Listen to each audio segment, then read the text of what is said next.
நடிகர் விஜய் அவர் குறித்து நிறைய சர்ச்சைகள் வந்திருக்கு. அந்த சர்ச்சைகளுக்கு எல்லாமே விஜய் வந்து முற்றுப்புள்ளி வைக்க போறாரு. அதுக்கான பேச்சுவார்த்தை வந்து தொடங்கியிருக்கு. அவருடைய நண்பர்கள், அது மட்டும் இல்லாம அவங்களுடைய சொந்தத்தில இருக்கிற சில பேர்லாம் வந்து பார்த்தீங்கன்னா, விஜயே பேசிட்டு இருக்காரு. இந்த மாரி ஒரு பிரச்சனை வரும் நான் எதிர்பார்க்கல அப்படின்னு சொல்லிட்டு, இதுக்கு வெகு விரைவில் முற்றுப்புள்ளி வைக்கலாம். இது அப்படியே விட வேணாம் அப்படிங்கிற மாரிலாம் பேசிட்டு இருக்கிறதா சொல்லப்படுது. இது விஜய் ரசிகர்களுக்கு வந்து ஒரு பாசிட்டிவான நியூஸா போய் சேரும்ல. ஏன்னா விஜய் இது குறித்து எதுவுமே பேசலையே அப்படிங்கிற மாரி இருந்துட்டு இருந்தது. விஜய் நம்மளுக்கு ரெஸ்பான்ஸே பண்ண மாட்டேன்றாரு. பதில் தர மாட்டேறாருன்னு சொல்லிட்டு இருந்தாங்க. ஆனா விஜய் வந்து ரசிகர்கள் இந்த மாரி பேசுறத நினைச்சு அவருக்கே கொஞ்சம் வருத்தமா இருக்குது. என்னுடைய ரசிகன் வந்து என்னால அஃபெண்ட் ஆகுறான். ஸோ இமிடியேட்டா ஒரு முக்கியமான முடிவு எடுக்கணும் அப்படிங்கிற மாரி, அதாவது திரிஷா விஷயத்துக்கு ஒரு முற்றுப்புள்ளி வைக்கிறதுக்கு ஒரு முக்கியமான பேச்சுவார்த்தைகள்லாம் போயிட்டு இருக்குன்னு சொல்றாங்களே, இது உண்மையா? சார் அதுக்கு முன்னாடி நான் ஒரு சொல்லிக்க விரும்புகிறேன்.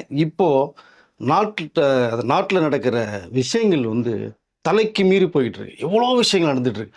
காலையில் ஒன்று, மதியானம் ஒன்று, சாயங்காலம் ஒன்று, மிட் நைட் ஒன்று, அப்புறம் மறுநாள் பொழுது விடிஞ்சா ஒன்று நடந்துட்டு இருக்கு. ஒவ்வொரு விஷயங்களும் எதிர்பாராத செய்திகளாக மக்கள்கிட்ட இப்போ வந்துட்டு இருக்கு. எல்லாமே பார்த்துட்டு இருக்கீங்க. ஒரு பக்கம் இது சம்பந்தமாக விஜய் அவர்கள் தெளிவான ஒரு முடிவெடுத்திருக்காரு. சினிமாவில் ஒதுக்கிட்டு வந்துட்டேன், இனி மக்கள் சேவை தான் என்னுடைய இறுதி வாழ்க்கை, அப்புறம் அரசியல் பயணம் தாங்கிறத தெளிவாக சொல்லியிருக்காரு 2 நாளைக்கு முன்னாடி கூட. அது சம்மந்தமாக விஜய் நிறைய விஷயங்கள் பேச இப்போ ஆரம்பிச்சிட்டார். நாட்டுக்கு என்ன தேவை, இப்போ என்ன நடந்துக்கிட்டு இருக்கு, நாட்டு மக்களுக்கு என்ன தேவை, பெண் குழந்தைகள் என்ன மாதிரிலாம் சில விஷயங்கள் நடக்குது, அதெல்லாம் மாறுதல் பண்ணணும், அவர்களை காப்பாற்றணும், பாதுகாப்பு தரணுங்கிற விஷயங்கள் நிறைய இப்போ சொசைட்டியில் நடக்கிற விஷயங்களை விஜய் எடுத்துக்கிட்டு பேச ஆரம்பிக்கிறார். பட் இது விஜயுடைய சிறப்பானதாக நான் பார்க்குறேன். ஆனால் இங்கே என்ன நடக்குது அப்படின்னா, அது சம்பந்தமாக மற்றவர்கள் யாருமே பேசுகிறதே இல்லை, கண்டுக்கிறது இல்லை. நாட்டில் என்ன நடக்கிறதுனே தெரியல. முக்கியமாக அவர்களுக்கு பார்வைக்கு என்ன தெரியுது அப்படின்னா, விஜயை அட்டாக் பண்ணணும், விஜய் பேசுகிறத திரும்ப அடிக்கணும், அவருடைய குடும்பத்தை இழுக்கணும், இன்னொரு விஷயத்தை இழுக்கணும். இது சம்மந்தமாகவே விஜயை நம்ம டார்கெட் பண்ணிகிட்டே போயிருந்தா, விஜயுடைய அந்த ஸ்பீச் இருக்கு இல்லையா, மக்கள்கிட்ட தெளிவுபடுத்தி நாட்டில் நடக்கிற விஷயங்கள் அடுத்த கொண்டு போகணுங்கிற விஷயம் இருக்கு இல்லையா, அது மக்கள் செவிகளுக்கு போக விடாமல் விஜயை இப்படி ஒரு கார்னர் பண்ணிகிட்டே போனோம்னா அது மக்கள்கிட்ட போய் ரீச் ஆகாது. ஒட்டுமொத்தமாக விஜயுடைய அந்த ஒரு கேரக்டரை ஸ்பாயில் பண்ணணும் அப்படிங்கிற நோக்கத்தில் தான் இருக்காங்க. இங்கே நான் ஒரு விஷயத்தை தெளிவாக சொல்லிக்கிறேன். விஜய் அவர்கள் சரின்னு தான் நம்ம சரியாக சொல்லியிருக்கோம். ஒரே ஒரு விஷயம் மட்டும் அவர் பண்ணினது உடன்பாடு கிடையாது. அந்த ஒரு திருமண விழாவுக்கு நடிகை கூட்டு வந்ததில் இன்றைக்கில் என்றைக்குமே அதை உடன்பாடு கிடையாது எனக்கு. அதில் நான் மாற்று கருத்தே கிடையாது. அது விஜய் அவர்கள் பண்ணினது ஒரு சரியான முறை இல்லை. ஓகே, பட் அது அவரும் ஃபீல் பண்ணிட்டார். சில விஷயங்களை மக்கள்கிட்ட சொல்லியிருக்காரு. ஒரு அறிக்கையும் விட்டார், மகளிர் தினத்துக்கு முன்னாடி விட்டார். என் குடும்ப பிரச்சனை நான் பார்த்துக்கிறேன்னு சொன்னார். ஓகே, இது எல்லாருக்கும் நடக்கிற சின்ன சின்ன விஷயங்கள், பிரச்சனைகள். நாளைக்கு குடும்பத்தில் விஜயும் சங்கீதாவும் பார்த்துட்டு ஒன்று சேர்ந்துட்டு என்ன பண்ணுவீங்க நீங்கள்? குடும்பத்தில் நடக்கிறதெல்லாம் சில நாட்களுக்கு பிறகு சரியாயிடும். அது 1 to 1 உட்காந்து பேசுகிறான்னு முடிஞ்சு போயிடும். அதுக்கு வேண்டிய ஏற்பாடு பண்ணிகிட்டு இருக்காங்க. பட் இந்த நேரத்தில் ரசிகர்கள் கொஞ்சம் மன வருத்தத்துக்கு ஆளானாங்க. அதுவும் உண்மை. அந்த ஃபங்க்ஷனுக்கு கூட்டு வந்து ரசிகர்கள் உடன்பாடு இல்லை. ஏன் இப்படி அண்ணா பண்ணார், தலைவர் பண்ணார், தளபதி பண்ணார், நிறைய கேள்விகள் இருந்தது. அது விஜய் காதுக்கும் போச்சு. அதுதான் நீங்கள் ஹேட் ஆகாதீங்க, நீங்கள் ஹேட் ஆகிறத பார்த்து நான் ஹேட் ஆகிறேன்னு விஷயத்தை அவர் கன்வே பண்ணார். பட் இங்கே அவர்கள் அதுக்கு மீறி ஒரு விஷயத்தை விஜய் அவர்கள் இந்த மக்களுக்கும் நாட்டுக்கும் சொல்லிகிட்டு இருக்கிற சமயத்தில் திரும்ப திரும்ப திரும்ப அதை கார்னர் பண்ணியே போகும்போது இப்போ அவர்களுக்கு ஒரு விஷயம் புரியுது. எந்த குடும்பத்தில் தான் பிரச்சனை இல்லை, அவர் பார்த்துக்கிறேன்ட்டார், இல்லை பார்த்துக்குவார். இப்போ நமக்கு என்ன தேவை, நாட்டுக்கு என்ன தேவை, மக்களுக்கு என்ன செய்யுங்கிற விஷயத்தை கன்வே பண்ணி போயிட்டுருக்கும்போது அதுக்கு சம்மந்தமாக நீங்கள் அரசியல் ரீதியாக விஜய் எது வேணாலும் நீங்கள் அட்டாக் பண்ணுங்கள், தப்பு கிடையாது. அவர் கேட்குற கேள்விக்கு பதில் சொல்லுங்கள். பட் திரும்ப திரும்ப கொடுத்துக்கிற போதைன்னு சொல்லி இப்போ விஜய் ரசிகர்கள் மக்களும் ஓரளவு அது மீண்டு வந்துட்டான்னு தான் நான் நினைக்கிறேன். ஸோ என்னுடைய பார்வை, ரசிகர்களுடைய மக்கள் பார்வை அப்படி தான் தெரியுது எனக்கு. அதை அதனால் விஜயை பிடிக்காதவர்கள் இன்ன வரைக்குமே வேறு வேலையே இல்லை, பொழுதுபோல் நினைக்கிறேன் விஜயை பற்றியே கார்னர் பண்ணி பேசிகிட்டே இருக்காங்க. பட் எனக்கு தெரிந்த வரைக்குமே விஜய் வேறு ஒரு கட்டத்துக்கு போயிட்டார். அவர்கள் முக்கியமான சில நண்பர்களுடைய ஒரு மீட்டிங்லாம் பண்ணியிருக்கார் பர்சனலாக. அது சம்மந்தமாக நிறைய விஷயங்கள் வந்துட்டுருக்கு. நிறைய அடுத்த வீட்டில் நான் பேசுகிறேன் தெளிவாக. பட் அதுலேருந்து கிராஸ் பண்ணி வர்றார். சரி, ஏதோ விஜய் ட்ரிகர் பண்ணினாங்க, அதுக்குள்ளே போனார், ஒரு விஷயத்தை ஒன்று பண்ணார், வெளில வந்துட்டார், நான் பார்த்துக்கிறேன், அடுத்த கட்ட விஷயம் நிறையா இருக்குன்னு தெளிவுபடுத்திகிட்டு இருக்கார்.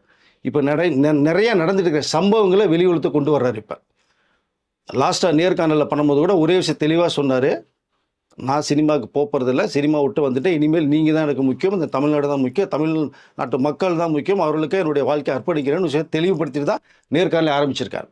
அப்போ நம்ம திரும்ப திரும்ப திரும்ப ஒரு மனிதன் ஒரு விஷயத்தை பண்ணிட்டாரு, ஓகே, நான் பார்த்துக்கிறேன்ட்டாரு. பார்க்கும்போது அவர் பார்த்துக்குவார். அது சம்மந்தமாக டைவர்ஸ் வரும்போதோ கோர்ட்டுக்கு போகும்போதோ அது கிடைக்குமா கிடைக்காதுங்கிற விஷயத்தை அவர் வந்து ஃபாலோ பண்ணிக்குவார், விட்டுருவோம்.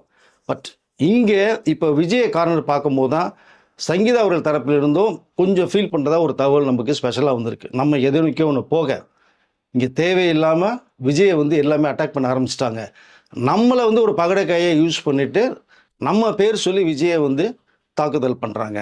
இது சரியான முறையாக இல்லையேன்னு சொல்லிட்டு அவர்கள் ஒரு பக்கம் கொஞ்சம் வருந்துகிறதா ஒரு தகவலும் வருது. இதுதான் குடும்பம். கொஞ்சம் கொஞ்சம் ஃபீல் பண்ணாங்கன்னா எல்லாமே தலைகீழாக மாறி போகும். இதுலேயும் மாறி ஒன்று சேர வாய்ப்புகள் நிறைய இருக்கும்னு நான் நினைக்கிறேன், நம்புகிறேன். இதுக்கு மேலே நடக்குன்னு தெரியாது, அது ஒரு பக்கம். பட் இங்கே இதுதான் மெயின் பாயிண்ட்டாக விஜயை கார்னர் பண்ணுவது ஒரு சரியான முறை இல்லைன்னு தான் நான் நினைக்கிறேன் சார். என்ன சொல்ல வரீங்கன்னா, எல்லா குடும்பங்களையும் பல பிரச்சனைகள் போயிட்டு இருக்கு இன்னைக்கு. அதை பற்றிலாம் யாரும் பேசுறது இல்லை. விஜய் குடும்பத்தை மட்டும்தான் இந்தியாவுடைய மிகப்பெரிய பிரச்சனையை எடுத்து பேசிக்கிட்டு இருக்காங்க. இது விஜய் அரசியல்ல இருந்தே வெளில அனுப்புறதுக்கான முயற்சின்றீங்களா? ஏமா உலகமே இன்னைக்கு தலைகளாக திருப்பி நடந்துட்டு இருக்கீங்க. ஒரு 10 நாளாக எல்லாம் பார்த்துட்டு இருக்கீங்க, சோஷியல் மீடியாவில் பார்க்குறீங்க. விஜய் குடும்பத்தை காலி பண்ணணும். இவர்கள் பேசுவதை மக்கள்கிட்ட போய் சேர்க்கக்கூடாது. இவர் அரசியலில் விட்டு கட்சியை கழிச்சிட்டு வீட்டுக்கு போய் உட்காரணும். திரும்ப படத்துக்கு போக மாட்டேன்ட்டார். இனி வச்சு யார் படம் பண்ணுவா அப்படிங்கிற கேள்விகளெல்லாம் மேற்கொண்டு கிளப்பி அவருக்கு வந்து இன்னும் கோபத்தை கிளப்பினா விஜய் ஏதாவது பேசும்போது அதுலேருந்து ஒன்று வந்து பிடிச்சிட்டு அடித்தோம்னா இவர் வந்து ஏதோ ஒரு டென்ஷனில் கட்சியை கழிச்சு நான் போகிறப்பா அப்படின்னு சொல்கிறதுக்கு வாய்ப்புகள் இருக்கும். உருவாக்குவோம் அப்படிங்கிற ஒரு கண்ணோட்டத்தில் தான் இப்போ விஜயை வந்து மெயின் பாயிண்ட்டை சென்டர் பாயிண்ட்டை வச்சு பேசிகிட்டு இருக்காங்க. இங்கே ரசிகர்கள் மக்களும் இப்போ விழிச்சுக்கிட்டாங்க. லேசாக தூங்கிட்டு இருந்தவங்க முழிச்சுக்கிட்டானே வச்சுக்கோங்க. இப்போ அவர் குடும்ப பிரச்சனை போனார், கூட்டு வந்து தவறுன்னு நாங்களும் ஒத்துக்கிறோம். அது சில சோஷியல் மீடியாவில் பேசுகிறாங்க. நானும் திரும்ப அந்த கருத்துக்களை சொல்லி எனக்கு உடன்பாடு கிடையாது, அந்த திருமண விழா கூட்டு வந்ததில்லை, தெளிவாக சொல்லிக்கிறேன். பட் நேயர்கள் வந்து அதை ரொம்ப ரசிகர்கள் வந்து கொஞ்சம் ஃபீல் பண்ண ஆரம்பிச்சிட்டாங்க. வேண்டாம், அவர் வந்து நோக்கிறது வந்து வேறு மாதிரி சொல்கிறது, பட் அதை நோக்கி போவோம். ஆனால் இவர்கள் பேசுவதே வந்து விஜய் கோபத்தை கிளப்பணும், அரசியலை விட்டு அவர் வீட்டுக்கு அனுப்பணுங்கிற குறிக்கோளோட மட்டுமே செயல்பட்டு இருக்காங்க. ஆனால் விஜய் இதில் கண்டும் காணாத முறையும் கேட்டும் கேட்காத முறையுமே அவருடைய இலக்கையை நோக்கி இந்த நாட்டில் நடக்கிற விஷயத்தை மக்களுக்கு தெளிவுபடுத்தி நம்ம அடுத்த போகணுங்கிற அளவுக்கு அவருடைய பயணம் இருக்குது சார். நடிகர் விஜய் கிட்ட வந்து பார்த்தீங்கன்னா, அந்த பர்சனல் விஷயத்துக்கு வந்து ஒரு முற்றுப்புள்ளி வைங்க அப்படின்னு சொல்லிட்டு சில நண்பர்கள், சில உறவினர்கள், சினிமா துறை சேர்ந்த முக்கியமான சில நபர்கள்லாம் தொடர்ந்து விஜய் கிட்ட நேரில் சந்தித்து பேசிக்கிட்டு இருக்காங்க, விஜயோடைய ஃபோனில் பேசிகிட்டு இருக்காங்க. அது விஜய் வந்து ரியாக்டும் பண்ணியிருக்கான்னு சொல்கிறாங்களே, இது ரசிகர்களுக்கு ஒரு ஹாப்பி நியூஸ் தானே சார்? கண்டிப்பாக சந்தோஷமான விஷயம் தான் சார். எனக்கு வந்து தகவல் கூட பார்த்தீங்கன்னா, விஜய் அவருடைய நெருங்கிய நண்பர்கள் வந்து ஒரு சந்தித்த ஒரு விஷயம் கடந்த ஒரு 5 நாட்களாக தினமும் மாலை வேளை சந்திச்சிட்ருக்காங்க. இன்னொரு பக்கம் பார்த்தீங்கன்னா அவருடைய உறவினர்கள் கிட்டத்தட்ட அவர்களெல்லாம் ஒரு நெருக்கமான ஒரு பேச்சில் இருக்காங்க. விஜயுடைய நலம் விரும்பிகள் நிறைய பேர் உள்ளே வர்றாங்க. இது தவிர பார்த்தோன்னா திரையுலகத்தை சேர்ந்த விஜய் கூட நடித்த சில நடிகைகள் அவர்களும் விஜய்கிட்ட இப்போது வந்து கொஞ்சம் பேச ஆரம்பிச்சிட்டாங்க. அவருடைய தயாரிப்பாளர், இயக்குநர்கள் அப்படின்னு சினிமா கலைத்துறை சேர்ந்த நிறைய பேர் வந்து மறைமுகமாக பேசி சப்போர்ட் பண்ணிவிட்டு சில ஆறுதல் சொல்லிகிட்டு இருக்காங்க. இதுலேருந்து எப்படி வரணுங்கிறது சில பேர் வெளிப்படையாக பேசியிருக்காங்க. குறிப்பாக எஸ்ஏஎஸ் அவர்கள், சோபா அவர்களுக்கும் பேசப்பட்ட ஒரு தகவலும் இருக்குது. இங்கே அந்த விஷயத்தில் நண்பர்கள் எடுத்துக்கிட்ட ஒரு விஷயமே பார்த்தீங்கன்னா, விஜய் உன்னுடைய இலக்கே நீ வந்து 220 கோடி ரூபா சம்பளம் வாங்கிட்டு மிகப்பெரிய உச்சத்தில் இருந்த எங்களுக்கு தெரியும், எல்லாருக்குமே தெரியும், நீ டீட்டெயிலாக சொல்லிட்ட. அதை விட்டுட்டு நீ ஒரு இலக்கை நோக்கி போகிற. அப்போது அதனுடைய பயணம் வந்து தெளிவாக இருக்கணும் அப்படிங்கிற நோக்கத்தில் தான் நீ வந்து நிறைய என்கிட்ட பேசியிருக்க. இப்போ நாங்கள் பேசுகிறோம். ஆனால் இங்கே உன்னை வந்து அடித்து துரத்துறதுக்கான வேலைகள் ஒரு பக்கம் நடக்கும். இது நீயே வேற சொல்லியிருக்க. அப்போது இந்த ஒரு சொந்த பிரச்சனை அப்படிங்கும்போது அதில் கொஞ்சம் கவனம் செலுத்துறவங்க மிஸ் பண்ணிட்டு ஒன்று ட்ரிகர் பண்ணிகிட்டே இருக்காங்க, கோவத்தை கிளப்புறாங்க. நீ செய்யக்கூடாத விஷயத்த டக்குன்னு எங்கள் நாலேஜ் கூட வரல, நீ செஞ்சுட்ட. பட் இது யாருமே உடன்பாடு இல்லை, எங்களுக்கு உடன்பாடு இல்லை. ரசிகர்களும் கொஞ்சம் கோவத்தில் இருந்தாங்க. உன்னுடைய நல்லா ஒரு நினச்சவங்க வந்து நிறைய பேர் பேசுனது நம்ம கேட்டோம், அது நீயும் சொல்லியிருக்க. விஷயத்தெல்லாம் வந்து விஜய் எக்ஸ்பிளைன் பண்ணிட்டு இருக்காங்க. விஜய் கொஞ்சம் காதில் வாங்கிட்டு நிறைய விஷயங்கள் கேட்டுகிட்டே இருக்கார். இன்னும் பதில் சொல்லலை. ஒரு முடிவு பண்ணுவோம் அப்படிங்கிற விஷயத்த மட்டும்தான் தெளிவாக சொல்லியிருக்கார். ஒரு நல்ல ஒரு ஒயிட் பேப்பரில் ஒரு சின்ன பிளாக் டாட் வச்சுட்ட விஜய், வேறு யாரும் வைக்கல, உன்னை வச்சுட்டாங்க. அதை நீ வந்து கொஞ்சம் கோவத்தில், அதை உனக்கு கோபம் வராங்கிறது எங்களுக்கு தெரியும், ஆனால் உன்னை கோபத்தை கிரியேட் பண்ணாங்க, அது நீ டக்குன்னு முடிவு பண்ணிட்ட அப்படிங்கிற விஷயம் தெளிவு பண்ணும்போது தான் யார் அதுக்கும் போது அந்த 3வது நபராக வந்த ஒரு விஷயத்தை தான் தெளிவாக பேசியிருக்காரு. அது யாருங்கிறது இப்போ எல்லாருக்குமே தெரியும், திரும்ப சொல்ல வேண்டிய அவசியம் இல்லை. நம்ம அதெல்லாம் பார்த்துட்டு ட்ராவல் பண்ணும்போது தான் விஜய் ரொம்ப யோசிக்கிறாரு.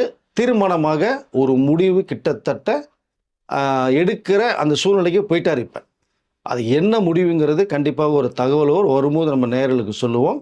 அது எந்த மாதிரி முடிவுங்கிறத அது எப்படி வேணாலும் இருக்கலாம், சொல்ல முடியாது. ஆனால் ஒரு நல்ல முடிவாக தான் இருக்குங்கிறது தான் எனக்கு வந்த ஒரு தகவல்.